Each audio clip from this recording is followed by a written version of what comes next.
I got to play the Sonic Racing CrossWorlds open beta, and it was a very fun time. I had a lot of fun playing it, and I really think Sega did a really good job with this game, and of course I will be streaming a whole lot of it, so if that interests you, feel free to follow me on Twitch because I will be playing a shit ton of it when it launches. I'm just gonna say this is probably my favorite game of 2025. I genuinely don't think there's any other game that is going to be coming out this year that I liked and enjoyed more. I've played a lot of new games that have come out, but nothing compares to this. Now, it doesn't help that I'm a massive Sonic fan, but hey, what are you gonna do? I obviously don't think this is going to win like any Game of the Year award like that. Hopefully, it might win Best Racing Game. I don't know if that's a category anywhere, but if there is any Best Racing Games awards, I definitely hope this game wins it. So I want to talk about what I liked about the game and what I disliked, and just some overall thoughts of the open beta. Let's start with the good. Graphically, this game is gorgeous, it looks beautiful, it runs smoothly, everything is really cool and crystal clear. I of course was playing on PC, so it's possible that graphics and other visuals may not look as good on other platforms, so I don't really know for sure. But for PC, it definitely was looking good. It was running really good, very smooth on my end. I really have no complaints about how the overall look of it is. It really looks like a Sonic world. All the characters fit in. It doesn't look too weird. Nothing seems too out of place as far as I could tell. Now, I'm sure this applies to whatever else I'm going to say, but if you look too far deep into it, yeah, then it's going to maybe be bad.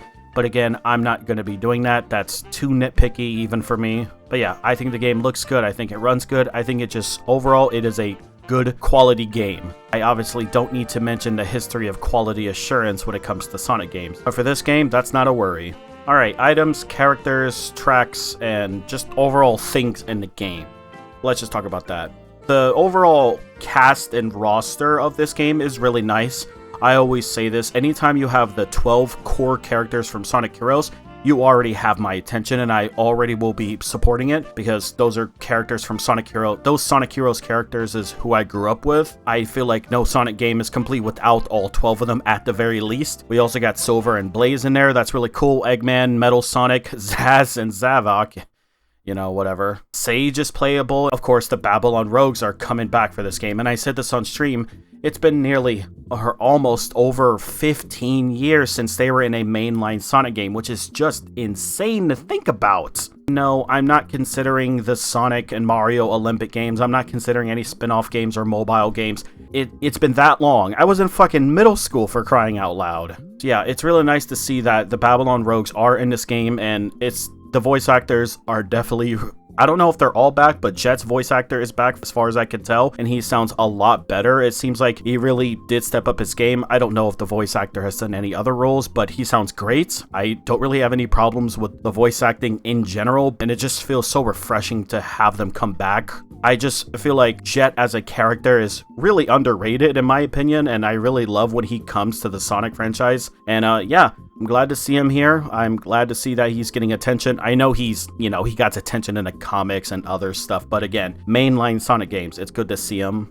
The carts, or machines I should say, are all really amazing. I do hope we'll get more parts for customization. I know there's already an amazing amount as far as like the machine archetype of what you pick. You know, if you pick speed or acceleration or power or handling or whatever, or boost, you do get a limited choice, but I'm sure we'll have a lot more. And of course, we haven't even seen the full, well, we don't have the full roster, so we don't know everyone's specific machine just yet. But when we do get that, it'll be really great. And for now, I think the customization of the machines are really great. You know, there's a lot of different ways to customize it. Customization in general is just amazing. Like, you can literally make your car or machine look absolutely crazy. The paint and the color and the accents, there's a lot of colors and materials to make it shine. Make your own cart look unique. I love it when a game puts this much attention into it, and for free also.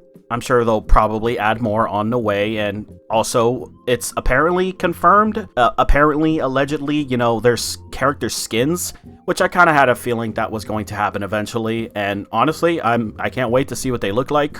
And yeah, items in the game. I've said this in my last, they're kind of all over the place, or I can't even remember what I said, but I remember the items in the open or the closed beta being like all over the place. The items still don't really have like a unique personality, but you know, they've grown on me. You know, everyone now knows the razor, the infamous razor blade. Everyone knows the laser wisp. That's a pretty strong and buff item if you use it properly. And of course, everyone dreadfully fears the monster truck. So yeah, even though the items, again, they don't really scream out, you know, Sonic, they're still special to the game. I've come to respect them. The tracks are really great. Obviously, we have a system where you have one track and you go to a CrossWorld where you go to another one and then you go back to the original one on the third lap. That's really unique. I really hope we get to see a lot of game modes, you know, that really mixes things up. And I'm pretty sure there will be based on some other leaks that I saw. But the tracks are great. They're very unique. You'll definitely know what the vibe is the moment you hear that speakers say a certain map like Apatos or Alaska. So I really like the maps. They're really well done. They're pretty balanced as far as I know. And overall, the balancing of the game, I feel like we should just talk about that right now. The overall balancing of the game is pretty good. When the game was at its closed beta, it was definitely rough to level up, and a lot of people were using a lot of the same things, and item spam was just out of this world, and that really hasn't changed when it comes to online matches. So I'm starting to think that's just what the game is going to be like. You're just going to have to deal with it.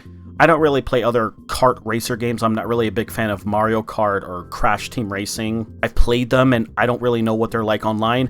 But I'd imagine the items are pretty crazy, but in this game, there being 12 players, it can get pretty hectic. Especially since you can customize what items you pick up more often than others. It's definitely a very chaotic game mode, but it is possible to go from 12th place and 1st place in a single lap. I've actually done it once. So the game, I will say it's pretty balanced, it's pretty fair, there's nothing that's too broken. Obviously, there is going to be meta builds and meta machines, so that just happens with every game, and hopefully throughout the game's history and lifespan for updates, we do get some balances here and there, and there are ways to also customize your races according to the leaks that you'll be able to turn off certain items, so that's pretty fun. And really, that's all I want to say about the good things, and really just everything about the game, because really, I thought everything about this game was just amazing. Like, there's challenges, there's items to unlock, there's stickers and sprays to unlock, there's a lot of cool things to unlock. It's all really just a really good, fun game, and I definitely will be enjoying it, I feel like, obviously, because I just said it is my favorite game of the year that's coming out. Now, let's talk about some negatives, and really there isn't much. Now, I can't really say these negatives apply to everyone, but I will say the game being $70 is a slight negative. Now, to me personally, I don't give a shit. I've actually paid for the most expensive version of the game, so it doesn't fucking matter. But to other people, that may be a bit of a steep price for a kart racer. We gotta come back to reality. This is just a kart racer. It's a really good kart racer, but for $70 to a lot of people, that may be a bit too much to ask for, especially since we're not really we're kind of starting to get used to $70 games, but only if they're actually good, well-developed games. And I'm not trying to say Sonic Racing CrossWorld isn't, but I don't think it's $70 worth, and this could just be a massive cope. But to be honest, it's possible the price is like this because of Mario Kart World.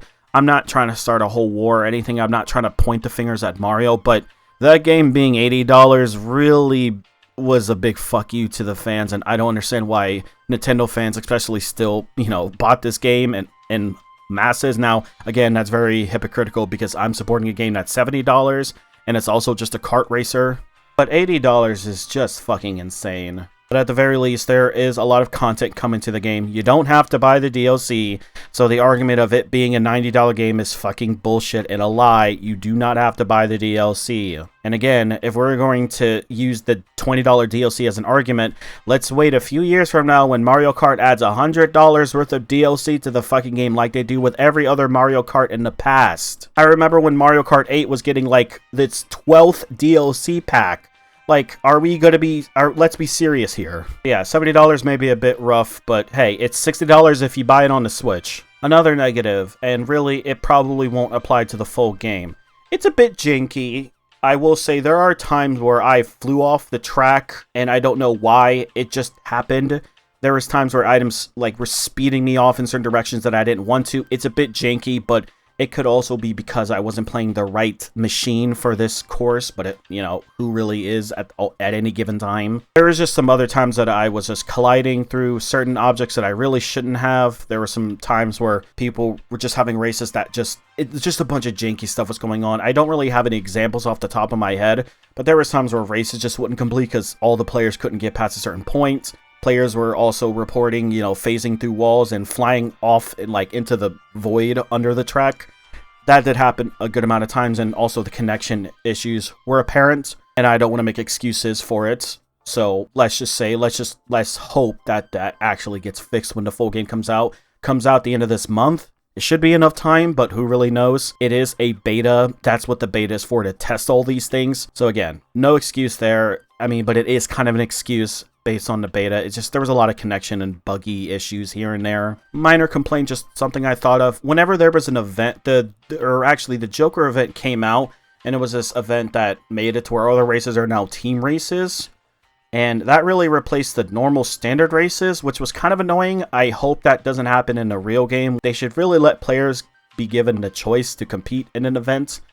So yeah, this game only had a beta for about 4 days, so one of those days being solely dedicated to one game mode is kind of annoying, but it was only for a day, and it was really fun technically. Another thing I really wish I would have happened is the content when you get, kind of carried forward. I know nowadays that doesn't happen in any game, like betas are really just betas and everything you get never transfer over.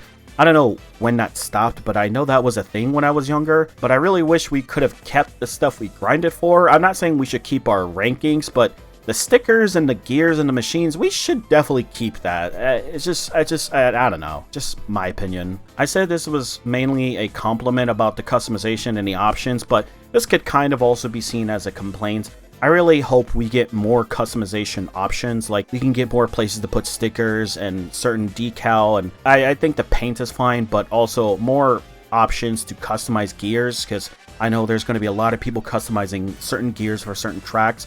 I hope we can get a lot of options for that. This could be a very impossible goal, but it really just sucks that the customization is really just the front of the board and the back of the board, and technically that's more than most Sonic Racing games, but hey, I'm glad we have it, but I hope we can just get some more options, maybe tune up the middle or the sides of the machine, just something, I don't know.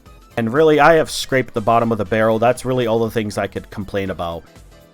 And I really was trying. I know there is a bunch of people on Twitter that can think of a million things wrong with Sonic Racing CrossWorlds, and honestly, a lot of their takes are game bad and Mario Kart or Kirby Kart Racer better, without giving any actual explanation as to why. There's also this other tweet I was going around, the one that was just listing out the pros and cons of Sonic and Mario's racing game, and the Sonic for cons were just blatant misinformation. And the only thing they did get right as a con was the game costing $70 and having $20 DLC. And like I even argued online, that argument is stupid because Mario Kart World is definitely going to be adding DLC to the game.